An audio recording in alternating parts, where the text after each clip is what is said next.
এই লোকটি একটি বুলেট এই ছেলেটির মুখে দিয়ে দেয় আর বলে এটা বের করবে না। ছেলেটির ফাঁসি দেওয়া হবে আর যদি বুলেট সঠিক জায়গায় আটকে থাকে তাহলে সে একটু হলেও শ্বাস নিতে পারবে, এর ফলে সে বেঁচে যাবে। এই লোকটির একটি ইচ্ছা ছিল, যদি তুই বেঁচে যাস তাহলে বড় হয়ে অবশ্যই আমার বদলা নিবি।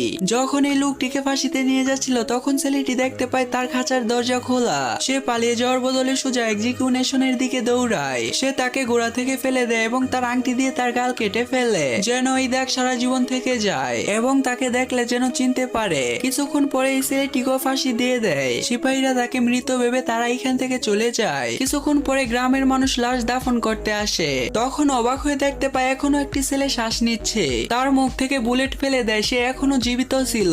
20 বছর পরে এই ছেলেটি একটি শক্তিশালী মানুষে পরিণত হয় আর সে শেষ পর্যন্ত ওই সেনাকে পেয়ে যায়। তার চেহারার চিহ্ন দেখে সে তাকে চিনতে পারে আর সে তাকে ওইখানে নিয়ে আসে যেখানে তাদের ফাঁসি দিয়েছিল। পার্ট 2 দেখার জন্য লাইক করে